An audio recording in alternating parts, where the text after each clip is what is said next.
Hello बच्चों, last video में हमने स्ट्रक्चर ऑफ लंग्स ये डिटेल में पढ़ा था। अब नेक्स्ट पार्ट जो है वो 2 पार्ट्स ऑफ रेस्पिरेटरी सिस्टम।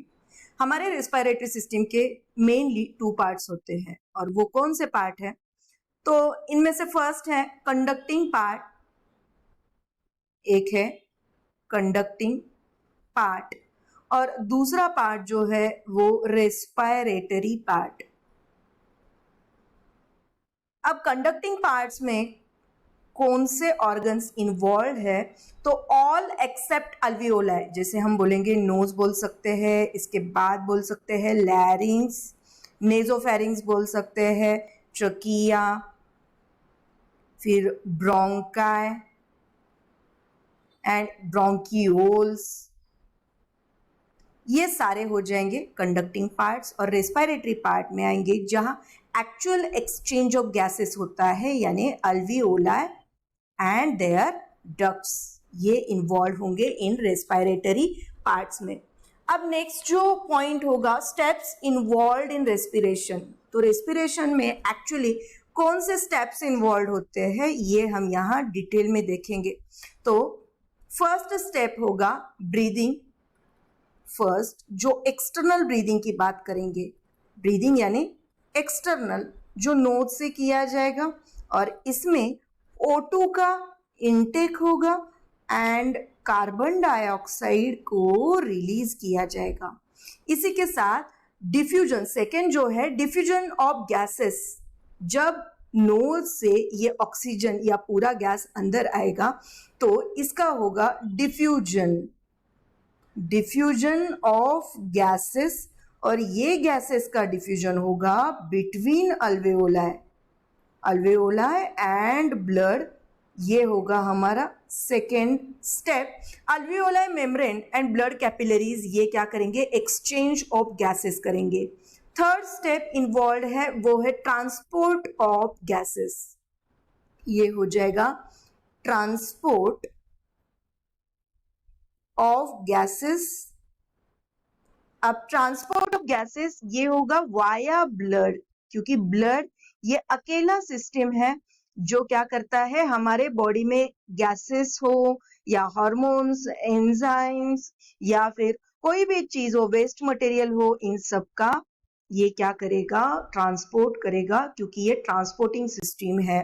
तो O2 यानी ऑक्सीजन ये जाएगा अल्वियोलाई टू टिश्यू और कार्बन डाइऑक्साइड का ट्रांसपोर्ट किया जाएगा from tissue to alveoli and alveoli से वापस इसे निकाल दिया जाएगा वाया नोज से और कार्बन डाइऑक्साइड को एटमॉस्फेयर में रिलीज किया जाएगा। अब नेक्स्ट जब ये ऑक्सीजन आता है हमारे टिश्यूज के पास तो नेक्स्ट स्टेप हो जाएगा diffusion of gases. Diffusion of gases between blood and tissue, और लास्ट पार्ट जब टिश्यू ऑक्सीजन लेते हैं तो लास्ट इनका किया जाएगा यूटिलाइजेशन। यूटिलाइजेशन कैसे होगा? तो ऑक्सीजन को लिया जाएगा सेल में, टिश्यू से सेल, सेल से देखिए ये टिश्यू में ऑक्सीजन गया, टिश्यू से जाएगा सेल में, सेल से गया माइटोकॉन्ड्रिया में, माइटोकॉन्ड्रिया में इसका ऑक्सीडेशन मतलब ग्लूकोज का ऑक्सीडेशन के लिए ये यूज किया जाएगा। अब माइटोकॉन्ड्रिया में ऑक्सीडेशन के लिए इसका यूज किया जाएगा और यहाँ एटीपी सिंथेसिस के लिए ऑक्सीजन का यूज होगा। यही तो अल्टीमेट एम है हमारे रेस्पिरेशन का। अब मैकेनिज्म ऑफ ब्रीदिंग ये होगा हमारा नेक्स्ट पॉइंट। एक्चुअल मैकेनिज्म क्या है ब्रीदिंग के पीछे? तो mechanism of breathing, this is the next point of our explanation.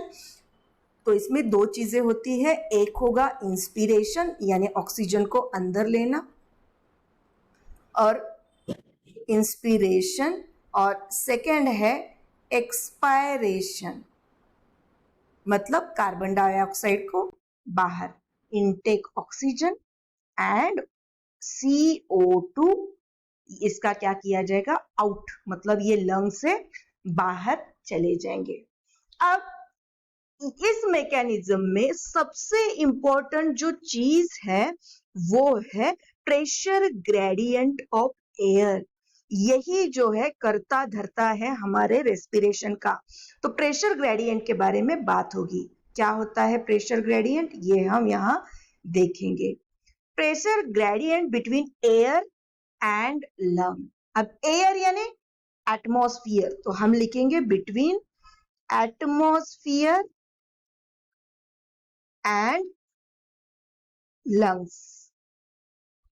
तो इनमें फ्लो ऑफ गैसेस होगा from higher pressure gradient. Pressure gradient मतलब क्या, हायर प्रेशर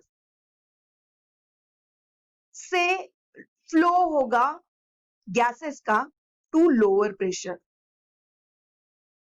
लोअर प्रेशर, तो इस तरह से हम बोल सकते हैं कि प्रेशर ग्रेडियंट ये रेस्पिरेशन के लिए बहुत ही ज्यादा इंपॉर्टेंट होता है। अब जो गैसियस एक्सचेंज होगा लंग्स और टिश्यूज में, ये हमने एक चीज तो देख ली कि प्रेशर ग्रेडियंट। सेकंड, यहाँ पे मसल्स कौन से इन्वॉल्व होंगे इन रेस्पिरेशन, ये भी इंपॉर्टेंट पॉइंट हो गया। मसल इन्वॉल्व इन रेस्पिरेशन, तो इनमें एक होगा डायफ्राम एंड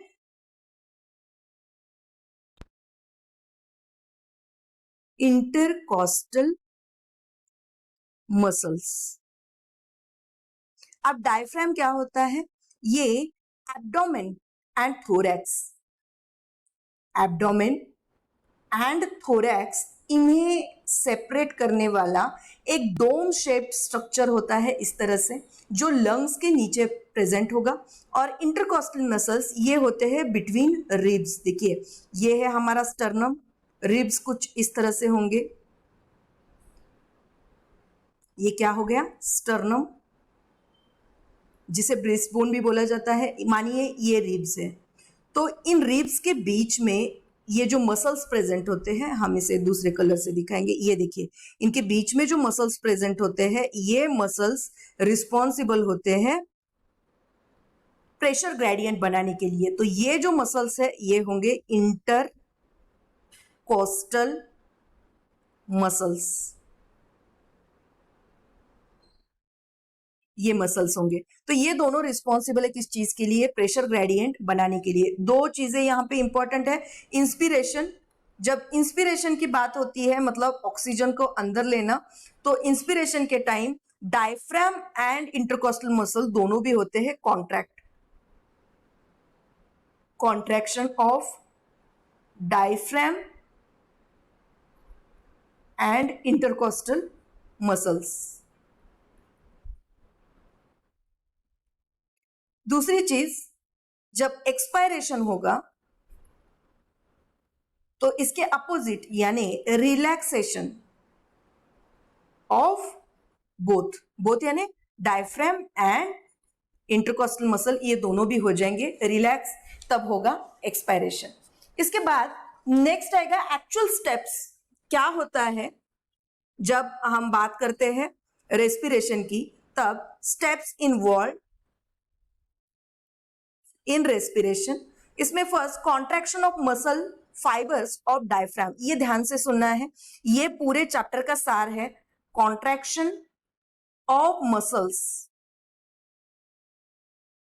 ऑफ डायफ्राम, ये फर्स्ट हो गया। अब डायफ्राम का कॉन्ट्रैक्शन अगर होता है तो डायफ्राम, ये नीट को क्वेश्चन पूछते हैं कि डायफ्राम अगर कॉन्ट्रैक्ट होता है तो वो किस शेप में आ जाएगा, तो डायफ्राम होगा फ्लैट। डायफ्राम ये होने वाला है फ्लैट एंड लोअर डाउन, क्योंकि डायफ्राम कुछ इस तरह से था। अब इसका कॉन्ट्रैक्शन हो गया, मतलब ये कैसे बन गया, ऐसे बन गया, फ्लैट हो गया। और ऊपर जो लंग्स के लिए जगह थी वो क्या हो गई, बढ़ गई, तो ये लोअर डाउन हो गया। जैसे ही ये लोअर डाउन हो गया, volume of thoracic cavity increase हो गई। वॉल्यूम ऑफ थोरैसिक कैविटी ये हो जाती है इंक्रीज। कैसे, हम डायग्राम से देखेंगे। देखिए ये मानिए कुछ लंग का स्ट्रक्चर है,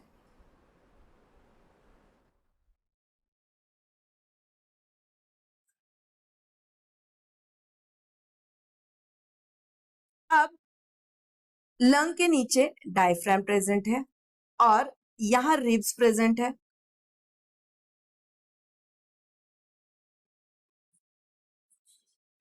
रिब्स के बीच में इंटरकॉस्टल मसल्स प्रेजेंट है। अब ये थोरैसिक कैविटी है हमारे बॉडी की, ये पूरी है थोरैसिक कैविटी। ये जैसे ही डायफ्राम नीचे आएगा मतलब ये नीचे सरकेगा क्योंकि ये कॉन्ट्रैक्शन हो रहा है, मतलब ये वॉल्यूम क्या हो गया, इंक्रीज हो गया। ये डायफ्राम जो इस पोजीशन पे था वो नीचे इस न्यू पोजीशन पे जब आएगा तो थोरैसिक कैविटी ऑब्वियसली इंक्रीज हो जाएगी। यही पढ़ा हमने, यहाँ क्या हो गया, volume of thoracic cavity increase हो गई। ये बात हो गई फर्स्ट स्टेप की, जो contraction of muscles of diaphragm. Second है contraction of external intercostal muscle, contraction of external intercostal muscles। अब इंटरकॉस्टल मसल का कॉन्ट्रैक्शन जब होता है तो ये रिब्स जो है वो लिफ्ट हो जाते हैं, ये करेगा lift ribs and sternum. Sternum और रिब्स ये दोनों क्या हो जाएंगे, लिफ्ट अप हो जाएंगे एंड आउटवर्ड डायरेक्शन।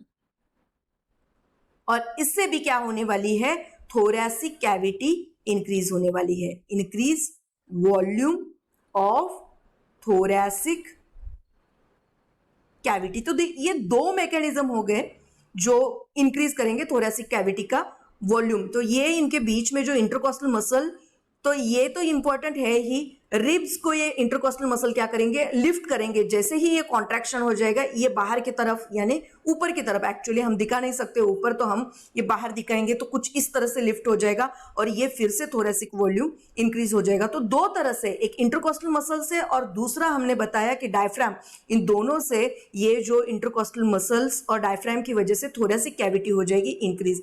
इससे क्या हो जाएगा, total increase in pulmonary cavity, total increase हो जाएगा इन पल्मोनरी कैविटी में इंक्रीज हो जाएगा। जिससे अब देखिए जैसे ही वॉल्यूम इंक्रीज होता है वैसे वहां का प्रेशर क्या हो जाएगा, ऑब्वियसली डिक्रीज हो जाएगा। वॉल्यूम इंक्रीज होगा तो प्रेशर ऑब्वियसली डिक्रीज हो जाएगा। देखिए इतना बड़ा बलून है, इसमें आपने 1 लीटर हवा भरी है मान लीजिए, और आपने क्या किया, और बड़ा वो बलून ले लिया और इसमें भी 1 लीटर ही आपने क्या किया, हवा भरी। तो ये जो है ये बलून ज्यादा फूलेगा प्रॉपरली, क्योंकि प्रेशर कम जगह में ज्यादा प्रेशर है, लेकिन यहाँ जगह ज्यादा है यानी वॉल्यूम यहाँ पे क्या हो गया, मोर हो गया, तो प्रेशर क्या हो जाएगा, डिक्रीज हो जाएगा और ये पिलपिल ऐसा हो जाएगा ये जो बलून है। लेकिन ये बलून अच्छे से पूरी तरह से ये गुब्बारा जो है वो फूलेगा, तो जितना वॉल्यूम आप बढ़ाओगे उतना प्रेशर क्या हो जाएगा, कम हो जाएगा। जैसे ही यहाँ पे पल्मोनरी कैविटी का वॉल्यूम बढ़ेगा, total increase in volume of pulmonary cavity, इससे डिक्रीज इन प्रेशर हो जाएगा। प्रेशर जैसे ही डिक्रीज हो जाएगा, decrease pressure then atmospheric pressure, atmospheric pressure, तो बाहर के प्रेशर से हमारे लंग का प्रेशर जो है वो डिक्रीज हो जाएगा और एटमॉस्फेरिक एयर जो है वो एंटर हो जाएगी हमारे लंग्स में।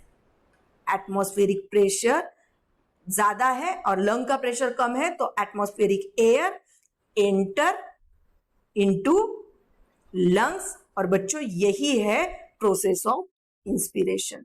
जैसे बाहर से हवा अंदर क्यों आती है, ये अभी हमने देखा, जैसे ही लंग का इंटरनल वॉल्यूम इंक्रीज होता है प्रेशर डिक्रीज हो जाता है और बाहर से हवा एंटर करती है हमारे लंग में, और ये हो गया इंस्पिरेशन। एक्सपायरेशन बराबर इसका उल्टा, मतलब जहां contraction of muscles of diaphragm थे वहां रिलैक्सेशन होगा, contraction of external intercostal muscle से क्या हो जाएगा, ये रिलैक्सेशन ऑफ इंटरकॉस्टल मसल हो जाएंगे। और ये पूरी प्रोसेस जो है ये उल्टी लिखनी है, जैसे ही decrease in total volume of pulmonary cavity हो जाएगा, अंदर से हवा बाहर जाएगी क्योंकि अंदर प्रेशर बढ़ जाएगा और बाहर प्रेशर कम होगा कंपैरेटिवली अंदर से, और एक्सपायरेशन हो जाएगा। तो फिर से वीडियो ध्यान से पढ़िए, देखिए, सुनिए, आपको ये प्रोसेस अच्छे से समझ में आएगी। अब नेक्स्ट पॉइंट जो हम देखने वाले हैं वो हो जाएगा pulmonary capacities and respiratory volume. ये हम डिटेल में पढ़ेंगे in our next video. Thank you.